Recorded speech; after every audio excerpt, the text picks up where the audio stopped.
well, we've already met John. I'm Teresita Santa Cruz. I'm the director of the legislative area of Fundación Jaime Guzmán. And we have asked you to join this conversation in the framework of an alliance that we have formed between Fundación Jaime Guzmán and the Conservative Environmental Network. John, if you'd like to say a few words, introduce yourself. Thank you. I will save some more formal remarks for when our MPs are here, but my name is John Fletcher. I'm the Director of Programmes for the Conservative Environment Network based in the United Kingdom, and we are a group that works very closely with the Conservative Party to promote a conservative centre-right solutions to environmental issues, be it nature and climate change, and making sure that when we are tackling these problems, we are doing so in a way that is consistent with our values and doesn't take away from the economy and take away from security, but actually enhances them and adds to them. And I think draws a very definite line and distinction with what happens on the left. It's certainly in our country and certainly in yours as well, from what I understand. And it's a great pleasure to speak to you all. And I say sorry, our MPs are running slightly late, but they will be here shortly. The parliamentary calendar is a little busy at the moment, but thank you very much. Sure, no problem. Well, maybe I can do a brief introduction. Arturo Asbun, who is present here, and Teresa Sañartu are the members of our constitutional program here in Fundación Jaime Guzmán. Marcial Garcia, Ignacio Rodriguez, and Maria Ignacia Navarro are members of the legislative team here at Fundación Jaime Guzmán. Also, some of the elected members of the Constitutional Council have joined us. Claudia Jorquera, Arturo Phillips, and Carolina Navarrete have been recently elected to form the Constitutional Council. And also we have some of the constitutional experts that have joined us. Hernán Larraín is here, and Jaime Arancibia is also here, and Maria Paz Valenzuela, I think it's in representation of Bettina Horst, right? Okay. Oh, here Sally Ann Hart is in the waiting room, so I'll let her in.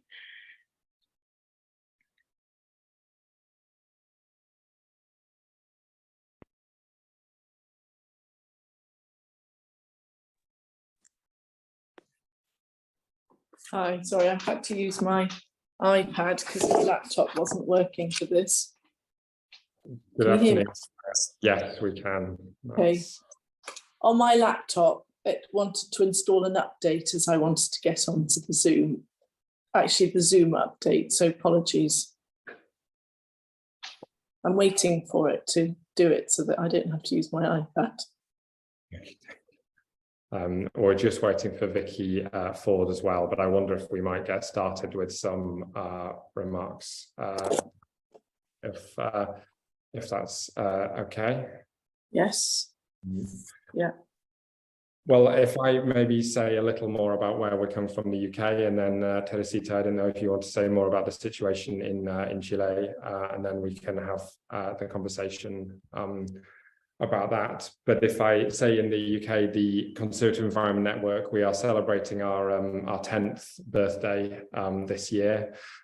We work with Conservative MPs, of whom Sally Ann and Vic are two. We have nearly 150 Conservative parliamentarians who work with us on exactly these issues I mentioned, and we're delighted to have extended our work internationally in recent years, working with partners across the world, and particularly now delighted to work with our friends in Chile with the Fundación Jaime Guzmán. So thank you very much for your partnership with us.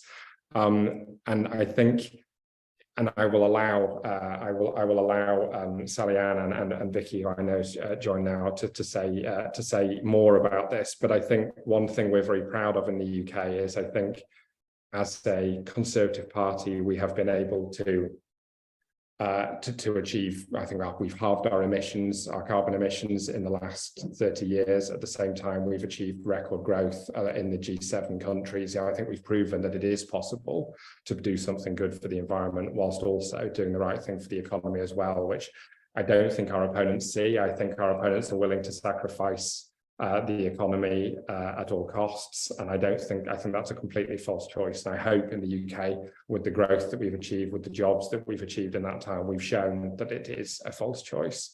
But I will leave us to discuss how we've done that and what's worked, and maybe what language has worked as well, which I know is particularly relevant for your constitutional debate at the moment. And I say I'm particularly grateful. I'm learning Spanish every day at the moment, but I'm particularly grateful to you for having this conversation in English, because I'm not quite there yet. So, but I hope maybe if we have a conversation in a year's time, at least I can say some more in Spanish. But I'll hand back over to you, Teresita. Well, thank you, John. For the ones that have recently joined us, I'm Teresita Santa Cruz. I'm the director of the legislative area here in Fundación Jaime Guzmán. And as I was saying before, I'm very grateful for this alliance that we have formed between the CEN and Fundación Jaime Guzmán, especially because there are so many issues that we have in common between our countries.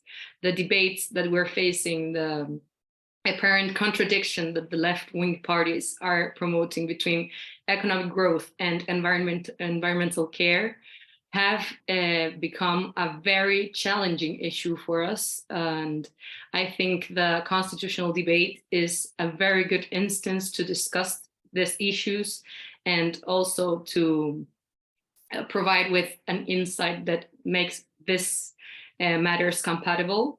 And that's why I think it's so enlightening to have this conversation between our elected members of the Constitutional Council, the experts that are also having a very busy week with all the discussions and the sessions of their commissions and the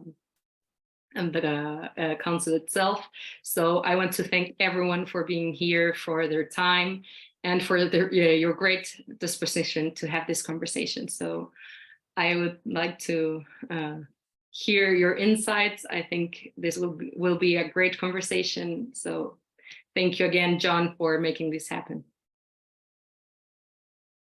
No, that's our pleasure. I wondered if somebody from Chile wanted to start and maybe explain a bit more about the situation you're in with your constitution, and then it would be great to hear from Vicky and from Salian about some of their reflections on what we've done in the UK on similar issues, although I think we have some different challenges as well.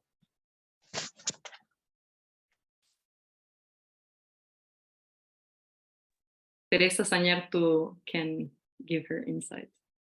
Hi, thank you all for joining this Zoom. I want to say first, I have a stammer which accentuates in English, so you'll have to wait for me a bit longer. I just want to say that what John was talking about earlier is so true. The environment and the protection of the environment is not contradictory to a country's economic development and growth, and I think it's a duty in this day and age to intertwine or merge the environment and the economic growth. One is not contradictory to the other, and we have to take care of the environment because we as human beings live better in a healthy environment. Our lives improve, our economy improves. So we have try to make people understand that it's not one or the other, it's one and the other, and one helps actually the other, because economic growth, human ingenuity help develop new technologies, which in itself help take care of the environment in new innovative ways. And I think Jaime Arancibia just wrote on the group chat that he can explain more, because he's in the group that has worked these environmental issues in the expert commission. So I give now my word to him. Yes, Jaime, that would be great if you can explain also the context in which this discussion is taking place after the failed constitutional prior process, and how this one is kind of different to the prior one. Okay, well, thank you very much, everybody. Glad to be here. I'm delighted to be here to share our thoughts on the environmental subject. Maybe it will be better for you to know actually the articles that are going to be voted this week. They have been translated by diddle.com, this kind of Google translator. So I cannot assure that it's the complete and the accurate translation, but I think it's a very good one. So if you allow me to share my word, I think that's possible. So this is the okay, so this is the I think it's a great innovation with regard to the constitutional history in Chile, because for the first time in our constitutional life we will have a chapter, a new one, on environmental protection, sustainability and development. Maybe some they are just 7 articles, the ones that you see here. And Jamie, which are the most controversial? Well,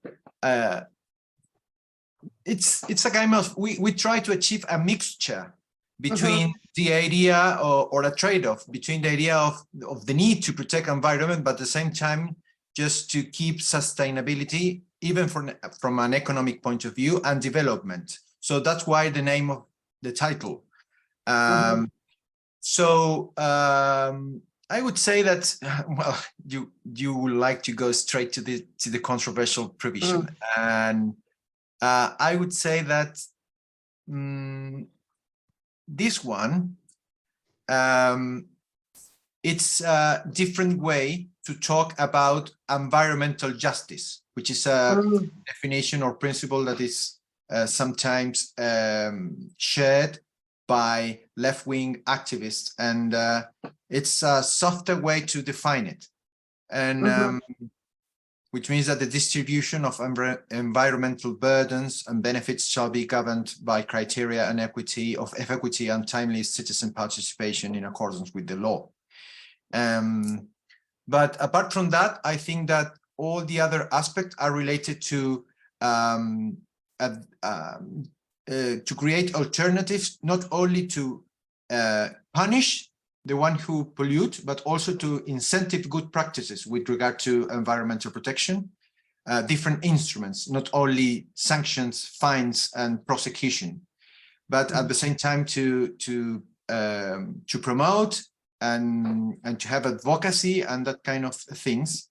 But we also have to bear in mind that we are not making public policies in the Constitution. So the role of the Constitution with regard to these things is only to create the framework and to enable the legislator to elaborate the provisions necessary to protect the environment. Because we also have to consider that a Constitution is for 4 or 5 decades, if at least the text. And in changing times, I prefer the legislator to have the flexibility to promote public policy. regard to environmental issues. Are there any of these clauses that you're thinking of voting against? Pardon me? Are you thinking of voting against any of these clauses? No. These provisions are part of something that has already been agreed by different members of the expert commission. So I think I will vote in favor of these provisions. So shall I just give you some of my thoughts? So first of all, thank you very much for reaching out for this friendship between Chile and the UK and the sort of centre-right groups.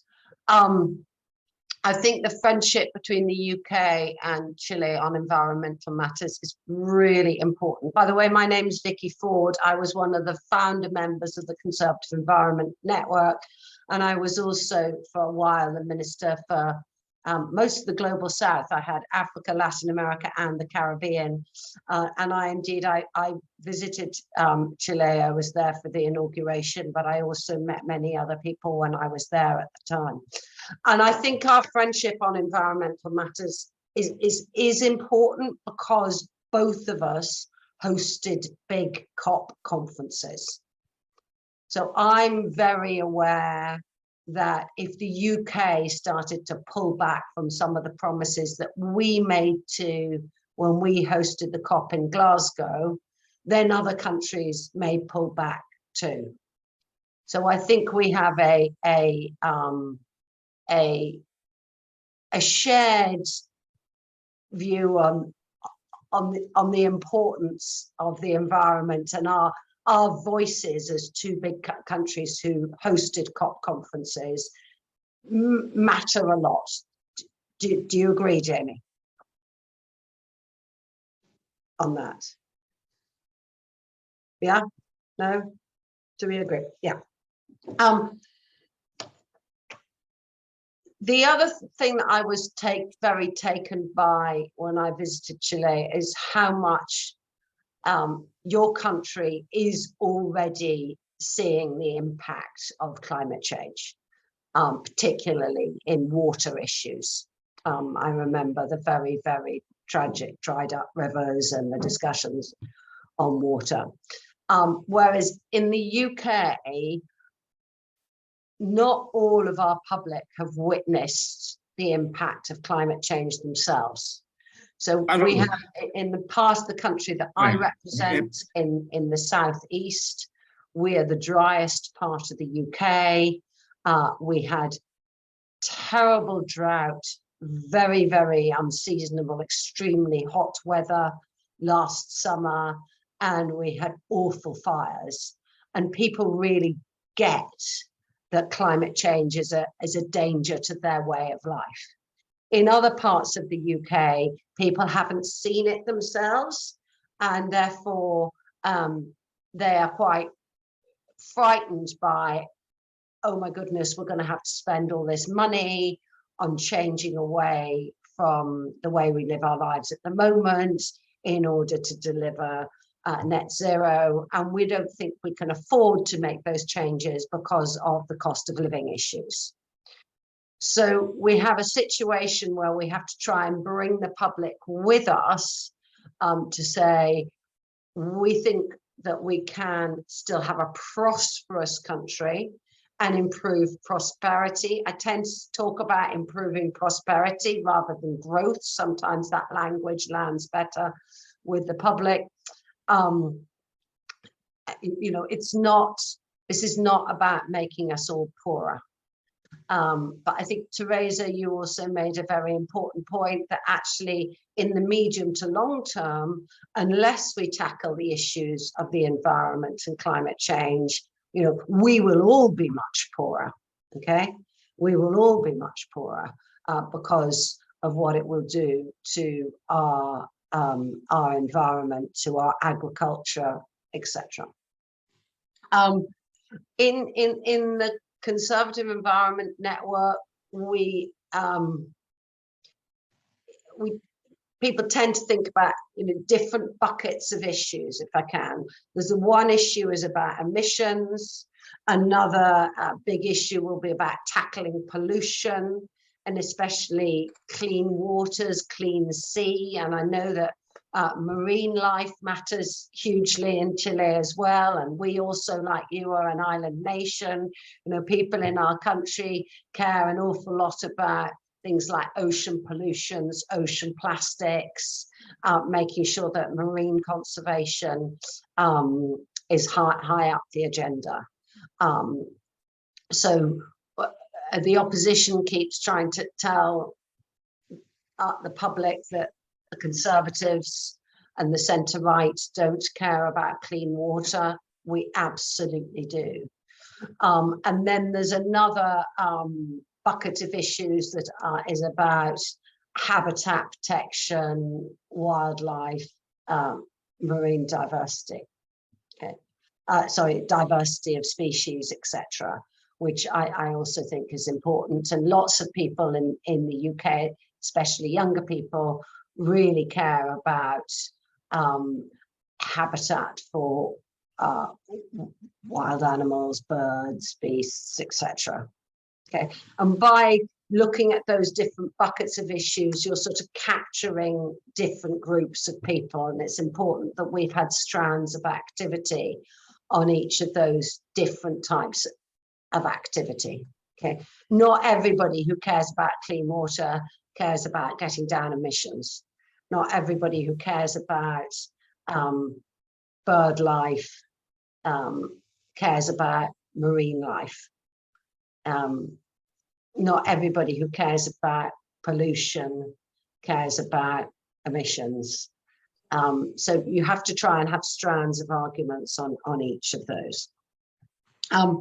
The other important point to make, I think, from the centre-right is that tackling these issues does cost money. And the investment is going to need to come from private as well as public sources. And that there is going to be, and there is already, a global race for that investment. We've got massive, huge global pension funds, global insurance funds who want to put their money into environmental projects. Okay, and making sure that you have a framework that they know that there will be stability for these long-term investments is key. That's sort of why I asked you which of those clauses was the most controversial.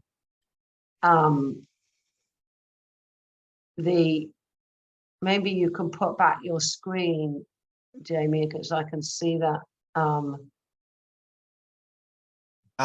I liked somewhere where you spoke about in here, it was Article 189 bis, where you say encouraging private collaboration in that task. I think it's important that you keep that language as well as the Article 189, because 189 feels as if it's drafted quite far from the left and talks about citizens' participation. It doesn't necessarily talk about investment and where the money's coming from, but I think it's quite helpful to have that 189.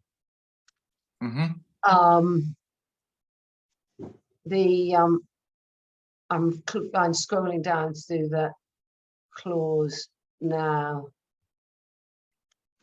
The 189 quinquis, where you talk about mitigation and adaptation. Obviously the mitigation word can be difficult for some people to say, what does that mean we're going to have to pay towards? Are we ending up with a sort of endless check of money that we need to pay to try and compensate everyone for climate change? But at the same point, the adaptation is really important to help people change lifestyles, etc. But I'm sure you're aware of that.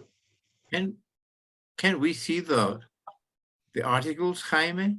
You project your screen again, so Are those helpful comments from me? Yes, very much. I have already copied the provisions on the chat, but I can. If you put them back on your again screen, on the it was slightly easier for us to see them all. Okay.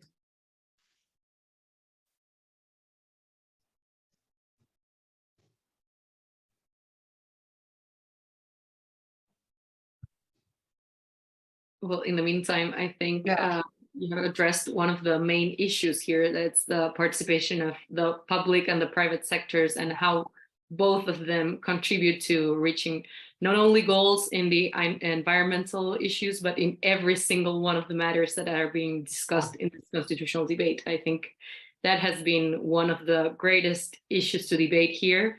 What's the role of the state and of private parties in this matter? I think Sally had her hand up, please.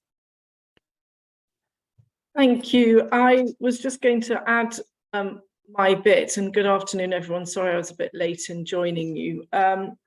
So looking at your articles, I mean, obviously, the UK doesn't have a written constitution. We have common law, which makes it slightly easier. So our we don't have in this country a right to water, or nature has a right. And I think that makes it slightly easier. So our legislation for the environment comes from the Environment Act 2021. It also comes from the Agriculture Act. So this is a combination of carrot and stick. So you've got carrots to encourage and a stick, the enforcement measures, which I think is important to focus on. I would definitely say that the right believes that economic growth and protection of the environment is not mutually exclusive, and they go hand in hand. And actually, you need to look at the opportunities that climate change can offer in terms of new technologies. Green revolution is what Boris Johnson called it. So green technologies in renewable energy, nature-based solutions to climate change. So we're talking about on land and in sea, blue carbon, sequestration, investing through private sector. And I think it's really important that no government is going to be able to do what needs to be done for adaptation to climate change, mitigating through cutting carbon emissions. That's easy, but is easier. So sorry, it's not easier. It is easier than perhaps for businesses, for households to start looking at sustainability. But we can actually do more as governments, leveraging in private sector investment for nature-based solutions to help mitigate climate change by sequestering carbon. And I know you know all about that in Chile with perhaps some of your coastal community areas and coastal regions there. I think it's really important that we can't have, it has to be the private sector that really does initiate. So government can do the seed funding, it can do the sort of providing research and development grant funding, but it's got to be, it can't be state-led, it has to be private sector-led. So you've got the free market leading that economic prosperity or growth.